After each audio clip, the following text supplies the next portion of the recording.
तो नमस्ते ही दोस्तों, स्वागत है आपको एक बार फिर से टाइटैनिक ट्रोल्स यूट्यूब चैनल में। दोस्तों, हम सारे लोगों ने जुरासिक पार्क मूवी को देखा है। उसमें मूवी की स्टार्टिंग में एक सीन है जिसमें एक फ्रोजन मस्कीटो के अंदर से डायनासोर की डीएनए को निकालकर उस डीएनए को मल्टीप्लाई करके फिर से डायनासोर को क्रिएट करते हैं। दोस्तों, उस मूवी के अंदर जिस डायनासोर को दिखाया गया वो डायनासोर भले झूठ हो सकता है, बट वो डीएनए निकालने का तरीका है ना, वो सच है। और इस टेक्निक को बोलते हैं डीएनए मल्टीप्लिकेशन टेक्निक। और इस टेक्निक को यूज करके जितने भी एक्सटिंक्ट एनिमल्स है उनको हम फिर से बना सकते हैं, यानी क्रिएट कर सकते हैं। और ब्रिटेन के साइंटिस्ट ऑलरेडी इस टेक्नोलॉजी में बहुत ही आगे है और उनका प्लान ये है कि इस टेक्नोलॉजी को यूज करके कुछ एक्सटिंक्ट एनिमल्स को वापस लाने का। उनमें से टॉप 10 डेंजरस और ह्यूज एनिमल्स के बारे में आज हम डिस्कस करेंगे। दोस्तों, वीडियो बहुत ही इंटरेस्टिंग होने वाला है, तो वीडियो को अंत तक देखते रहना और चैनल को सब्सक्राइब कर देना और नीचे बेल आइकन भी क्लिक कर देना ताकि आप लोगों को मेरे अच्छे वीडियो का नोटिफिकेशन पहले आ जाए। तो चलो अब हम टॉपिक पे चलते हैं। दोस्तों, जब हम फोन में पबजी और टिकटॉक की वीडियोस देखते हैं तब हमारा डेटा जितना जल्दी उड़ जाता है ना, उतना ही जल्दी ही इस दुनिया में टेक्नोलॉजी आगे बढ़ रहा है। तो आप लोग को पता है, क्रिएचर जैसे लिजार्ड और एर्थवर्म, इनमें टिश्यू मल्टीप्लिकेशन बहुत ही जल्दी से होता है। मतलब आप इनकी बॉडी में से किसी बॉडी पार्ट को काट देते हो तो उस पार्ट को फिर से बहुत ही जल्दी रीजनरेट कर लेते हैं। सेम इसी टेक्नोलॉजी को डीएनए मल्टीप्लिकेशन में भी यूज करते हैं।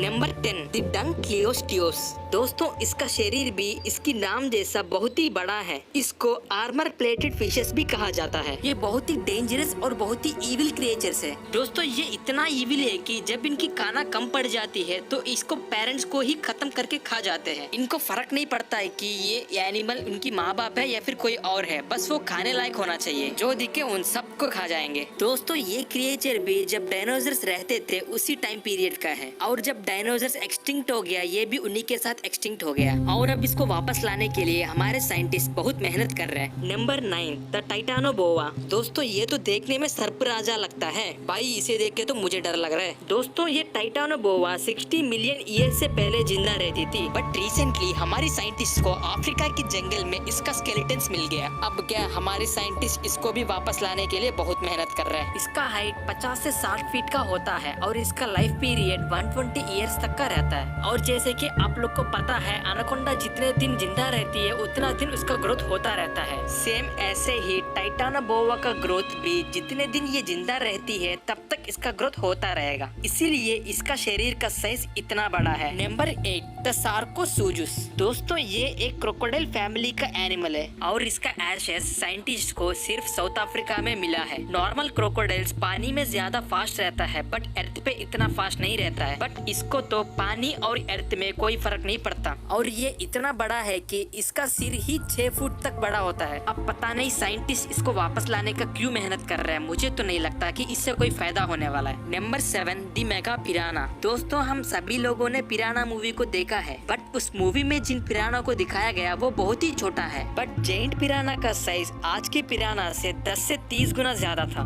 और इसका वेट 30 पाउंड तक रहता था। दोस्तों, जेंट पिरानास में सबसे खासियत बात ये है कि ये जितना वेट रहता है उससे 50 गुना ज्यादा प्रेशर उनके दांतों से निकालते हैं। मतलब अगर एक पिराना का वेट 10 केजी है तो उसके दांतों से 500 केजी का प्रेशर निकलता है और ये 6 मिलियन साल पहले रहती थी और उस समय जितने भी डायनासोर है उनमें से कुछ डायनासोर को खा जाती थी। रिसेंटली सदर्न अमेरिका की एक्सकेवेशन में इसका एशेस मिल गया तो इसको वापस लाने का कोशिश हमारे साइंटिस्ट कर रहे हैं। Number 6, the giant short faced bears. ये जेंट शॉर्ट फेस्ड बियर्स का साइज आज के बियर्स की साइज से 2 गुना ज्यादा है। दोस्तों, बियर्स को भूख बहुत ज्यादा लगता है और बियर्स को एनिमल हल्क भी बोला जाता है क्योंकि बियर्स बहुत स्ट्रेंथ और एक्टिव रहते हैं और ये giant short faced bears northern America में बहुत ही ज्यादा रहते थे। दोस्तों, इसका डीएनए तो हमारे साइंटिस्ट को कहीं मिला नहीं, बट आज की बियर्स की टिश्यू को यूज करके वो जेंट शॉर्ट फेस्ड बियर्स को बनाने की कोशिश कर रहे हैं। अगर हमारी साइंटिस्ट इस एक्सपेरिमेंट में सक्सेस हो गया तो ये इस सेंचुरी का बहुत ही बड़ा इन्वेंशन होगा। Number 4, the deinosuchus. दोस्तों, ये भी देखने में कुछ क्रोकोडाइल जैसा लगता है। दोस्तों, इसका हाइट 33 फीट तक रहता है और इसका वेट 5 से 10 टन का रहता है। इसका साइज इतना बड़ा है कि ये एक बार में कम से कम 300 किलो तक का मांस खा जाती है। दोस्तों, ये भी एनाकोंडा जैसा जब तक जिंदा रहे तब तक इसका ग्रोथ होता रहेगा।